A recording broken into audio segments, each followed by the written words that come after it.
Well, I'm also very happy to be here. I'm not a banker, I'm not an archivist, I'm mainly an anthropologist, and a lot of my research has been in the informal financial sector, and that's what I'll be talking about today, and I hope it will be of interest to you. I'm talking about moneylender records in rural India, specifically in the state of Rajasthan, which you can see on the map, and right in the south of Rajasthan in a district called Dungarpur. The government of India, can you hear me now? The government of India for many, many years has tried to reduce the importance of the informal financial sector by boosting institutional financial provision, mainly the expansion of the banking sector. But you can see from the figures on the board that even in 2012, over 40% of rural household debt across India was sourced from non-institutional agents, and in Rajasthan this was very nearly 70%. Now, see if this works. Great. This is a map from the 1921 census of India. The boundaries of the map are pre-independence India, so they include Pakistan, Bangladesh, and Burma. And I wanted to show it because it shows you the particular communities in India that were and still are historically important in the provision of financial services, and not necessarily just within India. For example, the Chettiar community, they were important moneylenders in Southeast Asia as well. The moneylender I should be talking about is from the Jain community. I think you can see the Jains in roundabout central India. Great. Now, this photograph is also quite historic. Fortunately, I'm not in the photograph. It was taken in the early 1980s, and it really shows you the start of my journey into the moneylender's archives. This is the moneylender I should be referring to. I was living in the house at this time with this family. He was a relative of my first landlady in the village, who was also a Jain, and that was the introduction to his family. And one evening, we just had an evening meal, and you can see silver jewellery by his feet. And he pulled this jewellery out of a briefcase and started making notes in a notebook. And I hope you can see that attached to each piece of jewellery is a piece of paper. And on that piece of paper, he records the details of each loan he has given. And that information is in the left-hand side of the slide. So he's got the client's name, the client's village, the type of jewellery, the weight of the jewellery, the money advanced, and the date of the loan. Now, one feature of his loan provision is its speed. So he's keen to minimise the amount of time he takes with the transaction. So he didn't collect more information than that at that time. But because we knew each other very well and got to know each other even better, he was willing to take 2 additional pieces of information each time he gave a loan. One was to ask why the loan was needed, and secondly, the date of repayment, because normally he would simply cross out a loan once it was repaid rather than record the date. And that, to me, made his records, made his archive much more valuable. Now, in the paper, I look at historic attitudes towards moneylender finance in India, which surprisingly is ambivalent, but actually very critical of moneylenders in the country. And also in the paper, I look at how in more recent years, within the financial inclusion paradigm, the definitions of financial inclusion and the language of financial inclusion also marginalises informal finance. And in a recent report of financial inclusion in India, the report actually describes informal channels of finance as ineffective, and that's why I put that at the top, and I'd like us to consider that notion.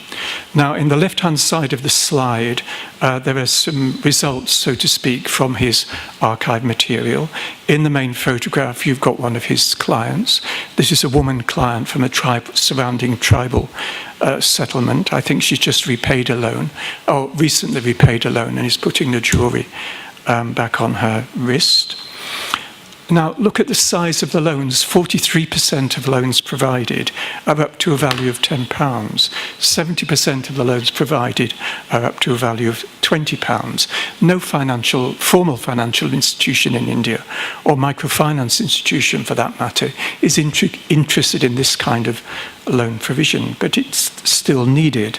A high proportion of loans go to poorer sections of society. 18% to 18% of his loans are given to women clients like this lady here. I should also point out that women are not just clients, they can also be important money lenders as well. Multiple loans are possible. I record a maximum of 19 loans taken by this moneylender in the space of 12 months. And they finance an incredible range of credit needs: agriculture, business, finance, house construction, repair, consumer goods, health, education, travel, social, litigation. And each of these can be subdivided into a multitude of needs, and they're all provided for from a single loan product. I would also like to point out that women as well as male clients are taking loans for all these purposes.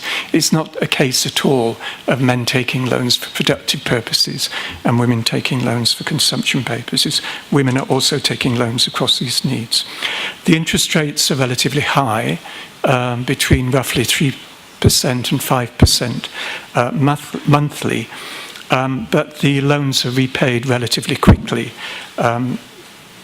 46% of loans paid back within 3 months, over 70% of loans repaid within 9 months. Now, in the paper, I also point out that his archives need to be considered within the life cycle of the family and changes in the life cycle of the family, because that also affects his loan provision. But it was also important simply to sit in his shop and observe and see how transactions are conducted as well. And so this is his shop here. You can see clients coming to the shop for loans or coming to buy small items from the shop. It's a dawn-to-dusk service, which the bank in the village does not provide. If the shop is closed, a client can go to the moneylender's house if the need is urgent. A client certainly cannot go to a bank manager's house, and the bank manager doesn't live in the village anyway. The clients are known by name. They're welcomed politely to the shop. They're spoken to in the local language. Not necessarily in the national, or Hindi anyway, but spoken to in the local language. And a really key feature is that loan provision is absolutely instant. It's all over in a matter of hardly minutes. And it's non-judgmental. You don't get any attitude from the financial service provider. There are no forms to fill out, and a person doesn't need to ask anybody else for help, which can happen in a bank. You're not sent away because you haven't filled out a form properly. You're not sent away because one form doesn't correspond properly with another form. And also the transaction is private. The moneylender won't discuss it even with other members of the family. So, although I've been talking about a remote village in rural India, I'm talking about a moneylender. For me, I thought the themes of the workshop today resonated somehow, and I hope that they resonate with you as well, or what I've been saying. Why is the informal? Why are such archives important if you can get access to them? And that's another very difficult question. I could only do that by using a more long-term anthropological approach and actually living with a moneylender's family. But they remind us of the continued importance of the informal financial sector. It hasn't gone away, and it hasn't gone away in European countries as well. Also that archives records exist within this sector, and it is absolutely not the case that the unbanked don't have access to financial services at all.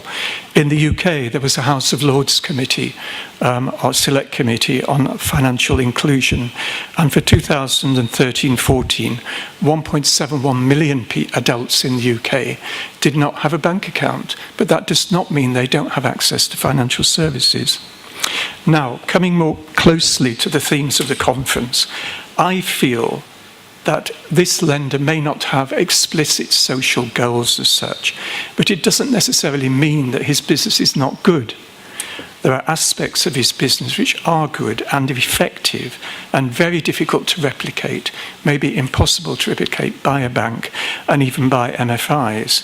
Access, reception, speed, small and multiple loan provision for any credit need. He's not interested in why you want the loan. You can use it for anything.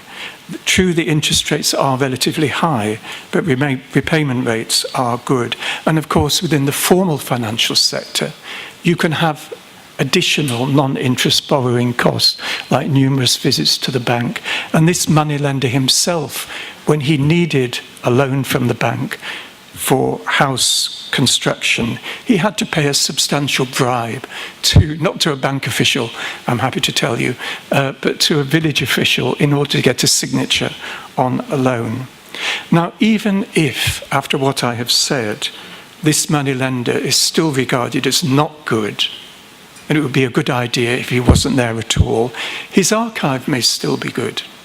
I don't think somebody has to be an angel for their archive to be good. Because the archive, at the very least, provides an enormous amount of detail on clients, poor clients' financial service needs in the broadest sense, which is otherwise extremely difficult to get.